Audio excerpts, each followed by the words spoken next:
தென்னாடுடைய சிவனை போற்றி எந்நாட்டவர்க்கும் இறைவா போற்றி அருட்பெரும் ஜோதி அருட்பெரும் ஜோதி தனிப்பெருங்கருணை அருட்பெருஞ்சோதி. கொஞ்சம் மிஸ்டேக்ஸ் உள்ள மையோடைய டிவி சேனல் வழியாக இந்த நிகழ்ச்சியெல்லாம் பார்த்து கொண்டிருக்கக்கூடிய பல லட்சக்கணக்கான தமிழ் உள்ளங்களுக்கு என்னுடைய முதற்கண் வணக்கத்தை தெரிவித்துக் கொள்கிறேன். இன்று நம்முடைய பதிவில் நம்ம பார்க்க இருப்பது அஷ்டாங்க யோகத்தினுடைய விளக்கங்கள் பார்த்துக்கிட்டு இருக்கோம். அஷ்டாங்க யோகங்கிறது 8 படிநிலைகளை உடையது.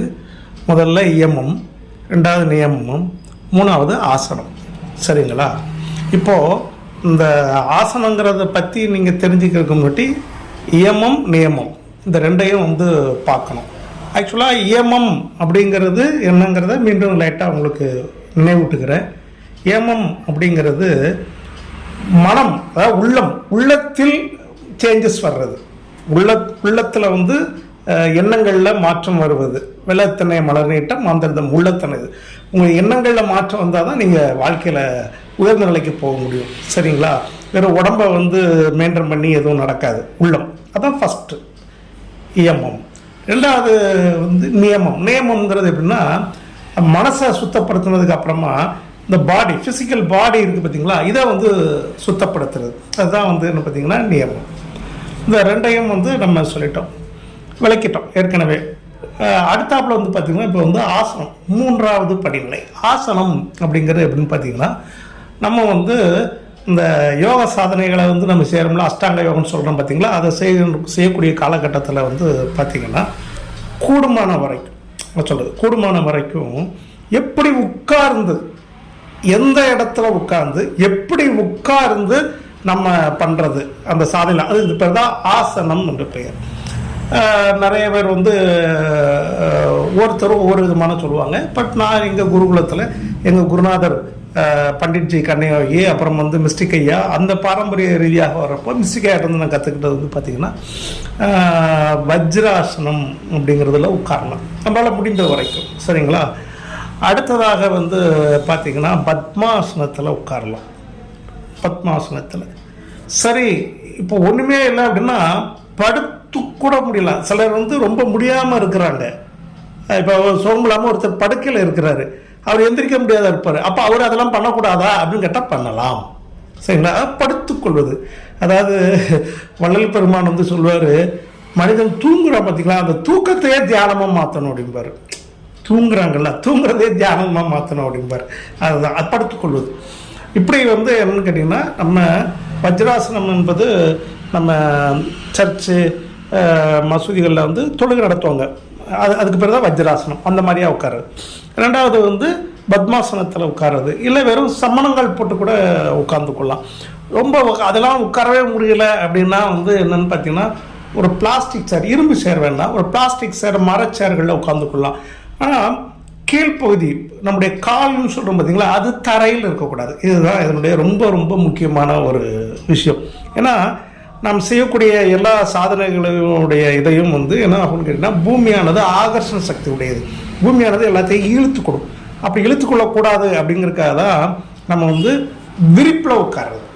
தலை கட்டுங்களா, ஆசனங்கிற விரிப்பின் மேலாக விரிப்பின் மேலாக உட்காருவது என்ன பார்த்திங்கன்னா ரொம்ப ரொம்ப ரொம்ப ரொம்ப ரொம்ப பெஸ்ட் அப்படின்னு கேட்டிங்கன்னா ரொம்ப ரொம்ப பெஸ்ட் அப்படின்னு சொன்னால் ரொம்ப அற்புதமானது தர்ப்பை பாய், தர்ப்பை புல்லால் செய்யப்பட்ட பாய். அப்புறமா பார்த்திங்கன்னா வெள்ளை நிற துணிகள், மஞ்சள் நிற துணிகள். வெள்ளை என்பது வள்ளல் பெருமானே பயன்படுத்தினது. வெள்ளை என்பது மகாலட்சுமி கடாட்சம் நம்ம சொல்லுவோம். வெள்ளை என்பது சுத்தம் என்று சொல்லுவோம், பியூரிஃபை. சரிங்களா?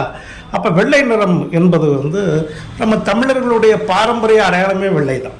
அது நல்லா புரிஞ்சுக்கணும், தமிழ்நாட்டில் உள்ள சொல்கிறேன். அப்போ வெள்ளை நிறம் யூஸ் பண்ணலாம். அதுக்கப்புறமா மஞ்சள் நிறம். மஞ்சள் நிறம் என்பது பொதுவாக அறிவு பிரகாசிப்பது, குருவினுடைய கடாட்சம் உடையது. அதனால் என்ன பார்த்தீங்கன்னா, மஞ்சள் நிறத்தை நம்ம விரித்து உட்காரலாம். இப்போ தற்பை போட்டு தற்பையில் உட்கார்றது சிரமமாக இருக்குன்னா இந்த மாதிரி துணி விரித்து உட்காந்துக்கலாம். சரிங்களா? இது தாண்டி, இந்த மாதிரியான விஷயங்களை எல்லாம் தாண்டி வேற எந்த மாதிரி உட்காரலாம் அப்படின்னு கேட்டிங்கன்னா நல்ல மணப்பலகைன்னு சொல்லுவாங்க. இந்த பலகையில் உட்காரலாம். அப்போ பலகையில் உட்கார இருந்தால் தேக்கு பலகை, பலாப்பலகை. நான் பெரும்பாலும் பலாப்பலகை நான் என்னுடைய சாதனைகள் ஆரம்ப காலத்தில் பண்ண ஃபுல்லாக பலாப்பழங்களை தான் உட்காருவேன். சரிங்களா? ஒன்றுமே இல்லை அப்படின்னா சாதாரணமாக வந்து இலவம் பஞ்சு இருக்குது பார்த்தீங்களா? இலவம் பஞ்சில் ஒரு சின்ன மெத்த மாதிரி செஞ்சு அதில் உட்காந்துக்கலாம். ரொம்ப ரொம்ப சாதாரணமான ஒரு விஷயம். சரிங்களா? இப்படி நாம் ஏதாவது ஒரு விரிப்பின் மீது, ஒரு ஆசனத்தின் மீது அமர வேண்டும். அதுதான் ரொம்ப, பூமிக்கும் நமக்கும் பாடிக்கும் டச் இருக்கக்கூடாது. இந்த மண்ணுக்கும் நமக்கும் டச் இல்லாமல் என்ன செய்யணும்? விலகி இருக்கணும். அதுதான் வந்து இது. அதே மாதிரி உட்காருகின்ற பொழுது பார்த்திங்கன்னா வந்து குடும்பமான வரைக்கும் கிழக்கு நோக்கி உட்காரலாம், வடக்கு நோக்கி உட்காரலாம், மேற்கு நோக்கி உட்காரலாம், தெற்கு நோக்கி எங்கே வேணாலும் உட்காரலாம். அதெல்லாம் ஒன்றும் தப்பு கிடையாது. இங்கே தான் உட்காரம் அப்படிலாம் கிடையாது. நான்லாம் வந்து 100% வந்து பார்த்திங்கன்னா வடக்கு நோக்கி தான் உட்காந்து என்னுடைய எல்லா சாதனைகளையும் பண்ணுவேன். அதனால் வந்து எங்கே வேணாலும் உட்காரலாம், இங்கே உட்காரலாம் அப்படிலாம் ஒன்றும் கிடையாது. உங்களுக்கு பிடிச்ச வர திசையை பார்த்து உட்கார்ந்தா போதும். இதுதான் சத்தியம், இதுதான் நிஜம் உங்களுக்கு. ஆனால் இந்த இதில் ரொம்ப மெயின் என்னதுன்னு பார்த்தீங்கன்னா வந்து இந்த ஆசனத்தில் உட்கார்றது அப்படிங்கிறப்போ வந்து நம்ம வீட்டில் கூடுமான வரைக்கும் ஒரு ஆரம்ப நிலைகளில் வந்து பார்த்திங்கன்னா ஒரே ரூமில் உட்கார்றது ரொம்ப ரொம்ப நல்லது. ஒரே ரூம், பெட்ரூம்னா பெட்ரூம், வெராண்டானா வெராண்டா, மாடினா மாடி, இந்த மாதிரி ஒரே இடத்துல உட்காருவது ரொம்ப ரொம்ப நல்லது இந்த ஆசனம் அப்படிங்கிற விஷயத்தில். அதே மாதிரி கூடுமான வரைக்கும் ஒரே நேரத்தில், மற்ற நேரத்தில், அதாவது எப்படின்னா காலையிலனா காலையில், மத்தியானம், சாயங்காலம்னா சாயங்காலம், நைட்னா நைட்டு, அந்த மாதிரி உட்காருவது இன்னும் அற்புதம். ஏன் அப்படின்னு பார்த்தீங்கன்னா இந்த தெய்வ உபாசனைகள்னு சொல்லுவாங்க பார்த்தீங்களா, சாதனை, யோக சாதனைகள், அப்புறம் தவம், இது எல்லாமே வந்து பார்த்திங்கன்னா ஒரே இடம், ஒரே திசை, ஒரே எண்ணிக்கை, ஒரே நேரம், இதெல்லாம் வந்து எங்கள் குருநாதர் எனக்கு கற்றுக் கொடுத்தது. இப்படி தான் ஆரம்ப நிலையில். ஒரு ஸ்டேஜ் வந்ததுக்கப்புறம் எப்படினாலும் பரவாயில்ல. சரிங்களா? நம்ம வந்து ஒரு அடிப்படையான ஒரு தகுதியை அடையக்கூடிய காலகட்டம் வரைக்கும் இதெல்லாம் நம்ம கட்டாயமாக வந்து ஃபாலோ பண்ணி தான் ஆகணும். இந்த மாதிரி வந்து என்ன செய்யணும்? ஒரு குறிப்பிட்ட திசை, இன்னைக்கு பெட்ரூமில் இருந்தோம், நாளைக்கு மாடி, அப்படி இல்லாமல் ஒரே திசையாக இருந்தால் ரொம்ப ரொம்ப நல்லது. இதுதான் குருநாதர் சொல்லிக் கொடுத்து, அப்படி தான் நம்ம ஃபாலோ பண்ணிகிட்டு இருக்கோம். என்கிட்ட படிக்கக்கூடிய எல்லா மாணவர்களுக்கும் நான் இதை தான் சொல்லுவேன். என்கிட்ட வந்து தீட்சை வாங்கி மறுபடி படிக்கிற எல்லா மாணவர்கிட்டையும் இப்படி தான் சொல்லுவேன். இப்படி இருக்கணும், இந்த மாதிரி பண்ணணும், அப்படி தான் சொல்லுவேன். இல்லை அப்படின்னா இன்னும் சில பேர் வந்து என்ன சொல்கிறாங்கன்னா, இது பண்டிட்ஜி கன்னியாவையே அவர் சொல்கிறாரு, இந்த விரிப்பில் வந்து பார்த்தீங்கன்னா இல்லைன்னா விட்டுருங்க, ஒன்றுமே பிரச்சனை கிடையாது. உங்களுடைய அதிர்ஷ்ட எண்கள், ஒருத்தருக்கும் இந்த பிறந்த தேதி இருக்கும் பார்த்தீங்களா, அந்த தேதிக்கு உண்டான கலரை வந்து நீங்கள் விரிப்பாக விரித்து கூட உட்காந்துக்கலாம், ஒன்றும் தப்பு கிடையாது. ஆனால் நீங்கள் உட்காரக்கூடிய காலகட்டத்தில் நிமிர்ந்து உட்கார வேண்டும். உங்களுடைய முதுகு வந்து பெண்டாகக்கூடாது, பெண்டாகக்கூடாது. இதுதான் ரொம்ப முக்கியமான ஒரு விஷயம். கூன் போட்டு உட்காராம நிமிர்ந்து உட்காரணும். இரும்பின் மீது உட்காராதீங்க.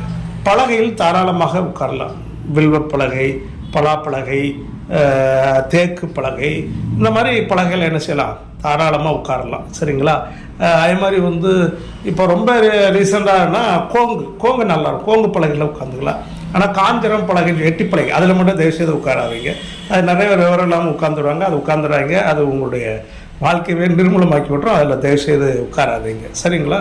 இதெல்லாம் இந்த ஆசனம் என்ற நிலையில் வந்து எனக்கு எங்கள் குருநாதர் பண்டிட்ஜி மூலமாக மிஸ்டிக் ஐயாட்டிருந்து எனக்கு உபதேசிக்கப்பட்டது. அதுமாதிரி என்னுடைய குருநாதர் வராய் சுப்பிரமணிய சடையப்பர், பெரியவர். மிஸ்டிக் ஐயாவுக்கும் இன்னொரு குருநாதர், பெரிய குருநாதர் குலகுரு, அவரும் இதை தான் என்ன சொல்லுவார். அவர் பெரிய யோகி, மிகப்பெரிய வாசி யோகி. அவர்கிட்ட இருந்து நிறைய வாசி விஷயங்களை நம்ம முறைப்படி கற்றுக்கிட்டோம். ரெண்டாவது இந்த வராகி தீட்சை அப்படிங்கிறது வாசி யோகத்தில் கொடுத்தாரு. நம்ம எவ்வளோ பேர்கிட்ட பார்த்துருக்கோம். வாசி யோகத்தில் ஒருத்தர் தீட்சை கொடுப்பாரா அப்படின்னா அது அவர் தான். நான் பார்த்தது என் லைஃப்பில், அது எனக்கு கிடைச்ச ஒரு பாக்கியம். அது ஒரு பொக்கிஷமான ஒரு விஷயம். ஒரு 4 பேர் கொடுத்தார் என் கூட சேர்ந்து. அதனால் வந்து அவர் வாசி யோகத்தில் பெரியவர். அதில் அவங்க சொல்லக்கூடியது தான்.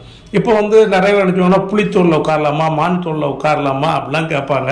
தயவுசெய்து உட்காந்துறாங்க. புளித்தோல் மான் தோலில் உட்காந்திங்கன்னா உங்களை வந்து போலீஸ் காவல்துறை ரைட் பண்ணி கொண்டு போயிடுவாங்க. இல்லை அப்படின்னா வந்து ஃபாரஸ்ட்லேருந்து கைது பண்ணி கொண்டு போயிடுவாங்க. நான் அவைலபிள், யாரும் வெளியே வர முடியாது. ஆனால் அந்த மாதிரிலாம் உட்காரணுங்கிற அவசியம் கிடையாது, தேவையே கிடையாது. இதை மட்டும் நீங்கள் புரிஞ்சுக்கோங்க.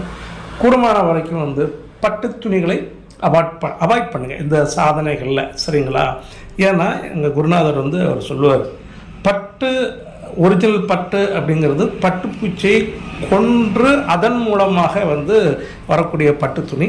அதனால வந்து என்ன அப்படின்னு கேட்டிங்கன்னா பட்டு துணியில் உட்காரக்கூடாது அப்படின்னு சொல்லுவார். ஏன்னா இதுதான் அகிம்சை தொடர்புடைய இது யோகத்துக்கானது.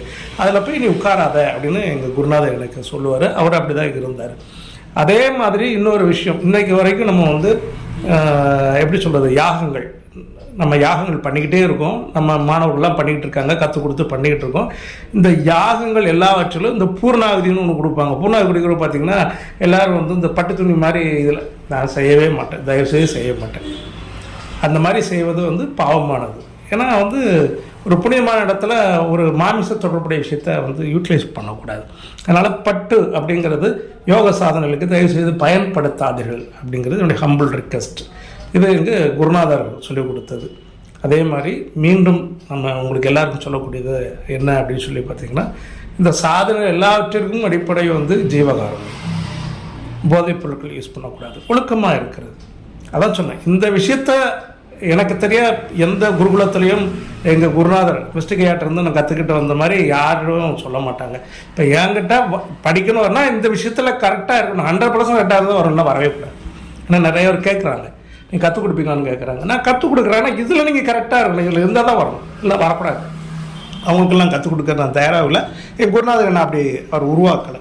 அதனால் வந்து ஜீவகாரணியமாக இருப்பது, அகிம்சையுடன் இருப்பது, அடுத்தாப்பில் வந்து ஒழுக்கமாக இருப்பது, சரிங்களா? இதுதான் எங்கள் குரு பரம்பரைக்கு உண்டான அடையாளம். ஒழுக்கமாக இருப்பது, போதைப்பொருள், இந்த மாதிரி விஷயங்களை கட் அண்ட் ரைட்டாக இருக்கிறவங்களுக்கு மட்டும்தான் நம்ம வந்து இந்த அஷ்டாங்க யோகம் இந்த மாதிரியான விஷயங்கள், அஷ்டகர்மம், அடுத்து அஷ்டகர்மத்தை பற்றி போகிறேன். அஷ்டகர்மம் இதெல்லாம் வந்து கற்றுக் கொடுக்குறோம். மற்றபடி நம்ம சாதாரணமாக எனக்கு கற்றுக் கொடுனால யார் கற்றுக்க, இப்படி இருக்கணும், இருந்தால் கற்றுக் கொடுக்கலாம், அப்படின்னாவது வேலை செய்யும். சரிங்களா? இதை புரிஞ்சுக்கிட்டால் போதும். குருஜி மெஸ்ஸி செல்வாயோடைய டீச்சரில் தொடர்ந்து பார்த்துக்கிட்டே வாங்க. சப்ஸ்கிரைப் பண்ணுங்கள், பெல்லைக்கானை கிளிக் பண்ணுங்கள். எங்களுடைய வீடியோக்கள்லாம் உடையாக வந்து சேரும். நன்றி, வணக்கம், வாழ்க வளமுடன், வாழ்க வளமுடன், வாழ்க வளமுடன். அடுத்த வீடியோவில் வந்து நம்ம அஷ்டாங்க யோகத்தில் பிராணாயாமம் அதை பற்றின விஷயங்களை விரிவாக பார்ப்போம். நன்றி, வணக்கம், வாழ்க வளமுடன்.